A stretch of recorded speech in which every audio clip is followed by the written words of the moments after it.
Okay, this is the basics of the unit circle. There's 3 questions you want to ask. What quadrant are you in? What type of triangle? And is it X or Y?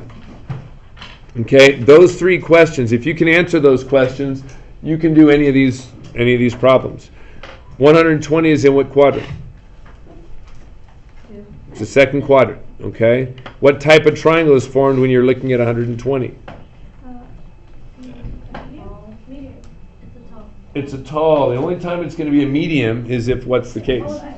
If it ends in a 5, okay? So it is a tall triangle in the second quadrant. So if we're looking at this, we're looking at something that looks like that. Now, in addition, I think some of you on the most recent quiz, you thought tall meant it automatically has to be root 3 over 2.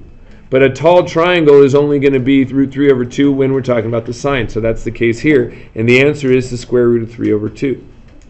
Okay? Cosine 180? -1. You don't have to answer all these questions because, first of all, it's not a triangle. It's not in a quadrant. But it is x, and it's located way back here, and that's why it's a -1. Cosine of 0 is the opposite side. It's a positive 1. But let me show you this one, sine of 210. Sine of 210 is what we call a short triangle in the third quadrant. Okay? The fact that it's a short triangle does not mean the answer is -1/2. Yes, it does. Sorry. It is -1/2. What I was going to say, if the question was the cosine of 210, if it's a cosine of 210, we're still looking at the same location. We're just looking at the distance back now instead of the distance down. This would actually be the square root of 3 over 2, and that would also be negative because it's in the third quadrant. Okay? So that's stuff that we've been doing. 19 is some of the new stuff. Cosine of 720. So you have to find the coterminal angle that's within the context of our unit circle that we're familiar with here. So 720, you got to go around the circle, it turns out, twice. So you're basically back to here. It's the same thing as saying what's the cosine of 0. We saw that that was 1. You look at this, you should automatically be able to put a number in there. Square root of 2 over 2. But before you say, and why can I automatically say that? Ends in a 5. It's a 45-degree angle. I just don't know whereabouts that is just yet. Okay, but we'll investigate. And why does it matter at this point if I already know that?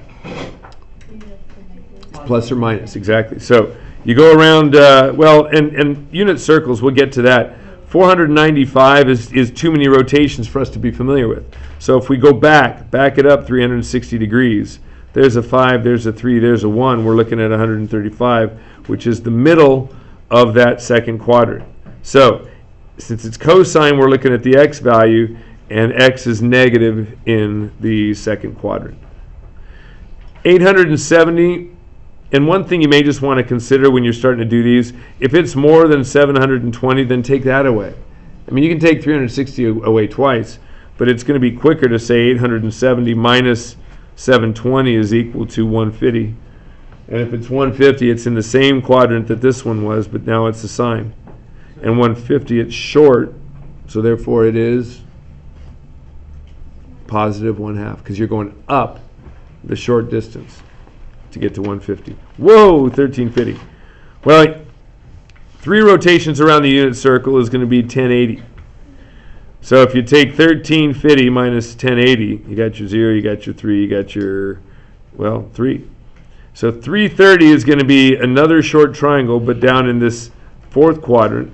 So sine is negative in the fourth quadrant, and because it's the sine of a short angle, it's a -1/2.